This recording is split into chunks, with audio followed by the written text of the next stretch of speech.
It's Hans, welcome to the channel. Bit of an update with my TSDZ8. Right, I bought it in October 2024, loads of miles. It's been perfect, I haven't touched it, and to be fair, the clutch is gone. So a little bit of a video on the clutch and what it's done when it's in the highest gear. Yesterday's run, it's making a right racket, and it's one of these things now. It's £289 for a new unit. Or do I strip this down, spend £50 on a new ratchet or clutch? Yeah, I'd love to see what's in this, strip it down. But every time I strip them down, you go out and other things start happening. So for £289, I'm going to order another one.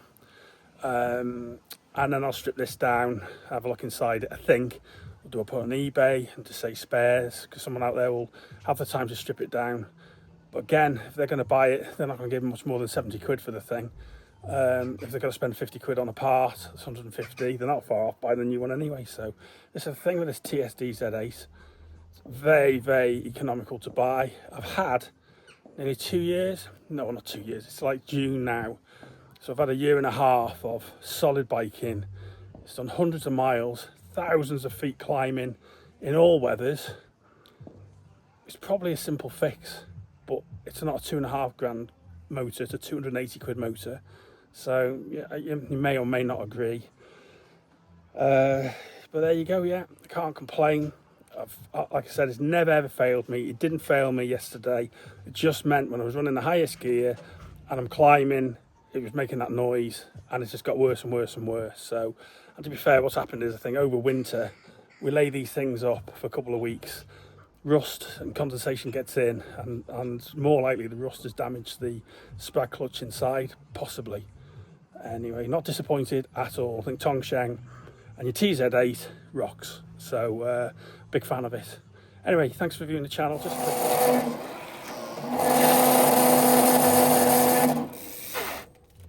Just well, started stripping it down to the decision. Oh dear. Looking a bit rough. Bearing's gone. That is definitely, that's done so well, but that is not good.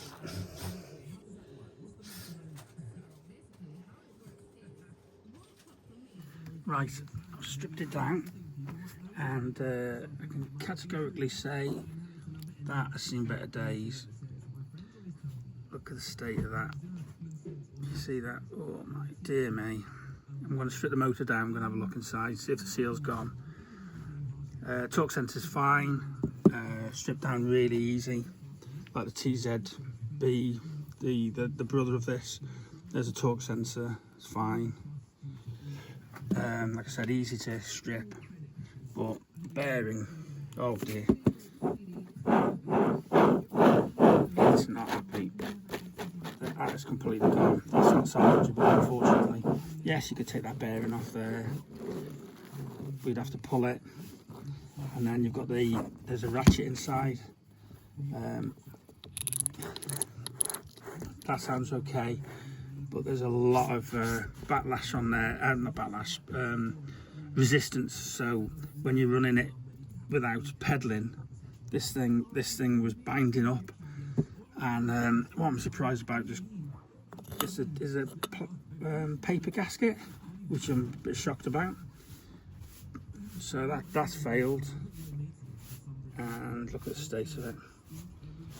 Ideally, I'd soak the whole thing in evaporust on the bike, but it's not, I don't think this is worth. I'm going to strip it down a bit further and yeah, just mountain bike. Yeah, I've had a look at this now. Motor spot on, but paper gasket failed going around the outside, so that's not very good. I've got 3D printers.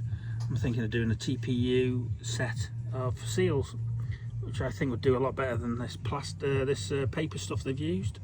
I mean, come on, it's not brilliant, is it? Look at it.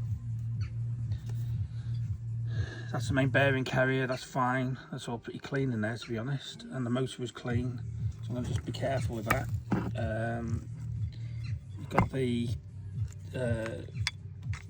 torque sensing, that's fine, and you've got the speed controller unit, which is all sealed, to be fair, but you can see where condensation's got in, and again, rubbish seal around there. The TPU gasket seal will be fine, be brilliant on there, so I'm going to get some paper seals and reverse engineer that, and anyone wants some, I'll sort that out. But all in all, is it worth? I think I'm going to just bite the bullet and buy another one. I think the parts I need, nearly a ton, and for £289 I can buy a whole new unit, but it's less than 2 years old. I don't know. Maybe this is part and parcel of e-biking, e-mountain biking, and I think you probably agree that it just comes with the territory. So yeah, just little upgrades like this, and that gasket's not too bad, but again, it's like a paper gasket. It's no good. Anyway, thanks for viewing the channel. I hope you find this of interest.